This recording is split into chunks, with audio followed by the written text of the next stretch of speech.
Halo internet, balik lagi dengan gua dari channel Anak Masa Depan. Oke, di video kali ini gue ingin mengomentari ya sebuah tulisan di ensiklopedia bebas yang ditulis oleh Jigen berjudul Generasi Depresi. Oke, gue bacain dulu ya. Jadi kisah ini adalah kisah yang fiksi ya. Si Jigan ini merasa ya banyak banget orang yang memiliki masalah seperti itu di generasinya dia, yaitu permasalahan perasaan dan mental. Semua orang merasa sedih, semua orang merasa kesepian, semua orang merasa overthinking, semua orang merasa insecure, dan beberapa orang merasakan depresi. Oke, cerita pertama adalah si Dani. 2001 kelahirannya. Sering bergadang dan bangun kesiangan. Badannya kurus, kantung matanya tebal, dan sering sakit kepala. Masalah yang paling berat adalah dia itu kesepian. Dia nggak punya teman di dunia nyata sejak lulus SMA. Semua temannya sibuk masing-masing, sebab ia tidak punya pekerjaan dan juga nggak kuliah. Alhasil, ia hanya menghabiskan waktunya dengan gawai dan media sosialnya, melarikan diri dengan cara menjadi racun di dunia maya. Oh, berarti ini orang toksik ya. Yang kedua adalah Dina, kelahiran 2002, mahasiswa baru, banyak tugas kuliahnya, dan nggak sepintar teman-temannya. Dan juga lelah mengerjakan tugas-tugasnya. Belum lagi adanya pandemi ya, belajarnya harus online. Nah, dia masalahnya adalah kuota ya, kuota internet, jaringannya juga buruk katanya. Nah, ditambah lagi keluarganya itu tidak bahagia ya kan. Akhirnya dia tertekan, sedih, dan dia ingin berhenti kuliah ya. Tapi jadi dia hanya bisa melepaskan semuanya dengan menangis gitu, diam-diam tengah malam. Kisah selanjutnya adalah Nida. Nida adalah anak SMA. Otaknya emang tak sepintar teman-temannya. Dan dia juga nggak punya bakat. Dan dia juga nggak tahu apa yang dia suka. Nah, tahun depan dia tuh akan lulus. Cuma dia nggak tahu harus kemana. Dia nggak tahu harus melakukan apa. Akhirnya masa depannya itu abu-abu gitu, tanpa kejelasan. Akhirnya dia sedih. Overthinking juga ketika malam. Alhasil, ia menjadi pemurung. Emosinya tidak stabil. Ia lelah dan butuh kejelasan. Ada lagi si Itna, broken home. Kondisinya dia tidak lulus perguruan tinggi ya setelah lulus SMA. Akhirnya dia malu kan sama teman-temannya. Juga orang-orang di sekitarnya gagal dan merasa ingin mati. Aduh, jangan dong. Yang terakhir adalah Rina. Rina adalah remaja yang biasa-biasa aja, penampilannya juga biasa-biasa aja. Dia nggak percaya diri, sering malu ketika melihat penampilan orang-orang yang menurutnya luar biasa. Alhasil ia menutup diri, bahkan ia melakukan banyak hal yang hanya bisa ia jadikan mimpi. Oke, menurut gue ya si Denny ini caranya adalah lu pergi kerja bro. Menurut gue pergi kerja atau ya dagang keliling lah atau gimana lah, haruslah. Masa ya kalau misalkan dia nggak kuliah, seenggak-enggaknya tuh menghasilkan profit gitu, jangan jadi racun di dunia maya. Lagian juga kan si Denny ini masa iya sih nggak ada kerjaan, nggak diomelin orang tuanya, pasti kan diusir, bisa jadi lah kalau kayak gitu mah. Oke, buat si Dina ini ya kan dia punya masalah apa tuh tadi, belajar online ya, terus juga masalah-masalah lain ya, sampai nangis dia. Menurut gue pintar atau bodoh itu, pintar itu bisa dilatih. Jadi mungkin metodenya si Dina ini salah ya dalam belajar. Mungkin dia terlalu fokus menghafal. Harusnya kan yang namanya belajar itu gimana cara kita mengerti akan apa yang materinya, apa yang gurunya sampaikan gitu. Jadi menurut gua si Dina ini harusnya cuma ya perbaiki aja lah cara belajarnya gitu. Terus juga ya harus yang nyaman gitu, yang enak gitu kan. Masalah kuota ya iya sih gue akuin, emang kuota itu masalahnya yang berat. Ya kalau emang tugasnya browsing gitu kan ya pakai Opera Mini lah. Opera Mini itu kan bisa menghemat kuota. Oke, lanjut ya. Si Nida ini masalahnya apa? Dia nggak tahu ya tentang masa depannya. Jadi gini, kalau gue sih juga sering dengar motivasi ya kan. Intinya kalau misalkan kalian nggak tahu masa depan itu nggak usah takut. Kenapa? Kan belum ada yang nggak ada yang tahu gitu kan. Jadi ibaratnya film itu kan belum selesai. Jadi kita nggak bisa menduga kalau ntar akhirnya bakal gini, belum tentu. Jadi jalanin aja. Nah misalkan dia kan tadi tulisannya apa, tahun depan ia akan lulus tapi nggak tahu apa-apa. Nah mulai dari sekarang nih, dari sekarang mulai cari tahu gitu, dia tuh sukanya apa. Terus kalau emang mau kuliah ya berarti jurusan yang cocok apa sama apa yang dia inginkan. Terus ya coba cari-cari biayanya, siapa tahu orang tuanya nggak kuat atau gimana. Kalau emang mau kerja ya mulai dari sekarang coba-coba cari-cari teman atau apa ya namanya, kekuatan orang dalam lah dari sekarang gitu. Jadi ketika lulus bisa langsung diambil. Kayak si Ida nih broken home ya. Broken home ini nggak bisa dirubah. Jadi itu udah kenyataan ya, orang tuanya udah berpisah. Jadi ya mau nggak mau harus terima dengan keadaan itu. Juga nggak usah lah namanya apa, malu sama teman gitu ya. Gagal itu ya biasa gitu.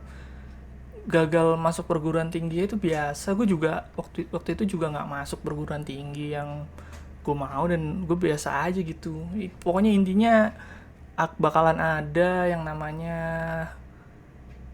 apa, rencana yang lebih baik gitu. Coba kalau misalkan lo masuk perguruan tinggi tahu-tahu pelajarannya sangat sulit dan otak lo nggak bisa menerima, ntar lo seperti si Dina tadi.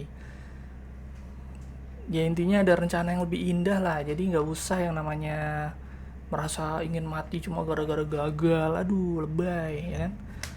Nah selanjutnya si Rina ini dia bilang penampilannya biasa-biasa aja, nggak percaya diri ya karena orang-orang lain yang keren-keren. Dia gue akuin sih, gue juga sebenarnya agak minder gitu. Orang-orang lain tuh pada pakai pakaian yang branded, yang keren gitu kan. Tapi ya bagaimana ya, namanya kita kan orang miskin gitu kan, nggak punya uang, ya udahlah terima aja gitu. Kecuali orang yang bajunya keren menghina kita, kita baru marah. Kenapa? Dia banyak uang tapinya sombong, tapi menghina juga, itu yang nggak boleh. Kalau kita yang ya udahlah, intinya mah namanya manusia nih kan, nggak mungkin dong semua orang kaya kan. Kalau semua orang kaya iya nanti siapa yang bakalan kerja gitu kan. Intinya ya udahlah, tampilan biasa-biasa aja kan, itu kan menurut kita. Coba kita berteman sama yang orang biasa-biasa aja, mereka pasti nggak bakal peduli sama yang namanya pakaian-pakaian keren, baju-baju keren, itu nggak bakal peduli. Selama lu jadi orang yang baik itu kan, terus teman yang bisa diandalkan, dia nggak bakalan mempedulikan apa yang baju yang lu pakai sih kalau kata gue mah. Jadilah carilah teman yang tepat gitu. Depresi adalah perasaan tertekan dan sedih. Oke, sekarang gue mau dengerin opini dari si Jigen ya. Dia bilang gini.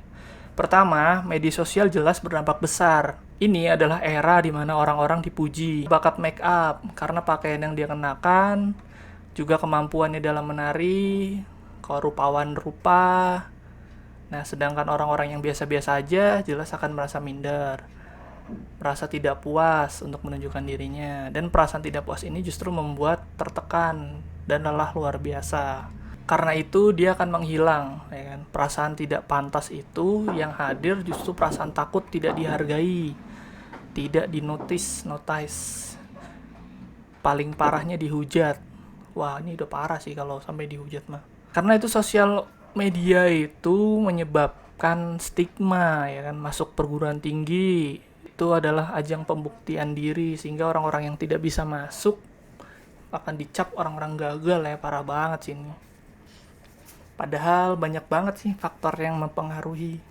Nah itu dia, aku juga nggak tahu deh karena gue nggak masuk perguruan negeri sih. Gue sadar sih emang gue nggak terlalu cerdas sih, dan gue juga salah-salahan waktu tes SNPTN waktu itu. Ya udahlah ya. Apalagi nih dia bilang kita tuh akan sangat sulit peka terhadap dunia nyata gitu. Kita kan sulit bergaul di dunia nyata, sulit berteman dan bertetangga, dan tidak tahu caranya berinteraksi tanpa melibatkan media. Menurut gue nggak juga sih, kalau emang dasarnya lu orang yang pede gitu ya, yang ya intinya kalau emang ngobrol sama orang ya ngobrol-ngobrol aja lah, nggak usah pikirin gitu tuh, nggak usah dihack buat ini orang bakalan ngatain kita, nih orang bakal nggak asik. Nggak usah lah, coba aja dulu gitu kan. Kalaupun kita dianggap awkward ataupun aneh, ya udah lah ya, namanya yang penting kan kita udah coba menjadi orang yang terbuka gitu, mau mengenal orang di sekitar gitu. Lanjut. Nah, apalagi nih, dia bilang rasa takut juga disebabkan oleh masa depan. Dia bilang bagaimana sarjana yang menjadi pengangguran, susah cari kerja ya kan, dan kegagalan-kegagalan yang akan terus menerjang. Dia bilang wow, apalagi kebijakan pemerintah nih, dia bilang sistem politik, geopolitik, isu perang menyebarkan ketakutan ya kan, kehidupan sosial ya kan. Adi juga bilang khawatir warna kulit, orientasi seksual, jenis kelamin, keadaan finansial tidak stabil, keputusan orang tua, ya kan, mewarisi ekonomi rendah, miskin, dan negara kacau balau. Udah bilang kebijakan ekonomi yang membuat saya ingin tertawa. Nah, saya khawatir nih, dia bilang akan jatuh ke dalam lingkaran buruk yang tidak pernah berakhir. Kehidupan sedih dan melarat. Saya khawatir seperti itu, dia bilang, menjadi beban. Dia bilang dia menganggap generasi Z sangat tertekan. Itu dimana faktor orang tua mereka sendiri, siapa mereka bergaul, dan bagaimana mereka membawa diri sendiri. Bagaimana pendapat Anda? Jadi gini bro, gue gak percaya sih dengan yang namanya generasi Z, Y, X. Itu semua orang itu bakalan mempunyai timeline-nya sendiri gitu, atau waktunya sendiri. Generasi itu juga punya tantangan masing-masing. Bahkan lu harusnya bersyukur gitu dengan adanya sekarang nih ada internet murah. Zaman gue dulu internet mahal loh bro, udah gitu HP-nya juga masih hitam putih, internetan juga cuma bisa nge-text doang. Sekarang udah ada YouTube, udah ada segala macem, enak kan. Intinya gini, kalau menurut gue ya, intinya lu nggak bisa gitu loh, lu nggak bisa kalah sama pikiran lu sendiri, pikiran negatif lu yang menyerang diri lu sendiri. Maksud gue, ya oke lah, kenyataan emang berat gitu kan, segala macem kekacauan lah, ketakutan lah, atau apalah, tapi jangan mau kalah gitu. Justru dengan adanya hal-hal yang berbahaya itu adalah tantangan, gimana caranya menyelesaikan semua masalah tadi. Mau lu hidup lu sulit, mau lu miskin, mau lu gimana, intinya hidup itu ya itu tentang bertahan. Jadi ya intinya apapun masalahnya ya intinya bertahan aja, bertahan terus gitu. Semakin lu ditempa kan berarti semakin kuat gitu. Lu tahu keris kan, keris itu kan semakin dipukul dia semakin tajam, semakin keras gitu kan. Ya hidup itu juga gitu. Jadi ya tantangan itu jangan ditakutin lah, intinya tantangan itu buat diselesain aja gitu. Oke, itu aja yang bisa gua bagikan di video gua kali ini. Semoga kita semua ya jadi pribadi yang lebih baik gitu. Jangan mau yang namanya kalah sama depresi, oke? Oke, itu aja yang bisa gua bagikan, dan sampai jumpa di video gua yang berikutnya.